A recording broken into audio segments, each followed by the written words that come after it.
All right, let's get into it. Today, we are going to crack the code on how to turn all those years you spent studying English into a skill you can actually, use. We're talking about making English a real part of your everyday life. Does this sound familiar? You've got the grammar rules down, a ton of vocabulary, but the second you're face to face with someone, the words just get stuck. Trust me, you are not alone in this, and it's definitely not your fault. So, what is the big secret then? Well, it's not about cramming more rules from another textbook. Nope. It's about discovering the English that's already woven into your daily routine. And it all starts with something called a phrasal verb. Now, don't let the name scare you off. It sounds technical, but these are just the simple, natural word combinations that native speakers use constantly. Think about it. We say wake up, not awaken. These are the secret ingredient to sounding, well, like a real person. Okay, so how do we get good at these? Honestly, the best English lesson you will ever get is the one you're already living every single day. Let's just walk through a normal morning and you'll see these phrasal verbs pop up everywhere. Boom, the alarm goes off. What's the first thing that happens? You wake up. See? It's that simple. It's direct, it's real. And what's next? You throw back the covers and you get up. You're already using them. Wake up, get up. It's just the natural rhythm of your morning. Time to pick out your clothes. You don't attire yourself. That sounds like something from a Jane Austen novel. You just get dressed. It's another phrasal verb that perfectly fits what you're doing. And finally, you're ready to go. You don't depart, you head out. And just like that, in the first few minutes of your day, you've already used a bunch of the most common, natural phrases in the entire English language. All right, so we've got the basic building blocks down, but how do you use these to actually, connect with other people? Let's zoom out from just describing our own actions and talk about having real conversations.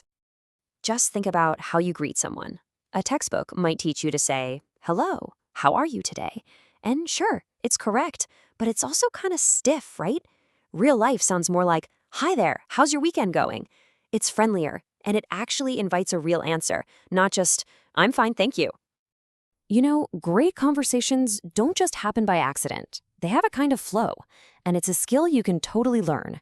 You start natural, then you ask a question that needs more than a simple yes or no, but the most important part, you have to actually listen to what they say and then use that to find a related topic. That is how you build a real connection. The secret weapon here is the open-ended question. Instead of just asking for a fact, you're inviting them to share stories, feelings, and opinions. And that is the real difference between just speaking English and truly communicating with it. So you might be wondering, why does all this small talk stuff matter so much? Well, it matters because it's the foundation for your biggest dreams, whether that's studying overseas or landing a cool international job. It's because this daily, natural, real-life practice is everything. If you're aiming to pass a huge exam like the IELTS, you can't just memorize test-taking tricks. You need that deep, intuitive fluency that only comes from actually using the language in real-world situations day in and day out. And speaking of those big goals, they often come with a real investment. An exam like the IELTS isn't just a test of your English. Taking it is a pretty big financial step towards your future. In Taiwan, for instance, you're looking at around 7,500 new Taiwan dollars. And of course, that fee can change depending on where you are, as you can see here in this quick comparison between Taiwan and Hong Kong. It's a serious commitment, right? And that's exactly why building that strong practical foundation through daily use is so crucial. You want to make sure that investment really counts. So, we've covered the building blocks, the conversations, and the big goals. So what's the one thing, the single most important idea you need to walk away with? This quote from our source material absolutely nails it. I mean, think about it for a second. How do toddlers learn their first language? It's not with textbooks and flashcards. They learn by connecting words directly to what's happening in their own lives. They listen, they understand, and then they speak. It's really that simple. So here's the bottom line. Your brain is literally wired to learn a language when it's tied to your own reality. The most powerful English lesson isn't in some classroom. It's in your kitchen, it's on your walk to work, it's in a conversation with a friend. Your life is the lesson.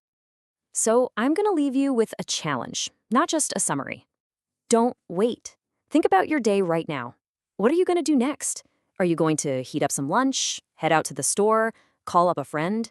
Your journey to real fluency starts with that very first simple, natural action. What's your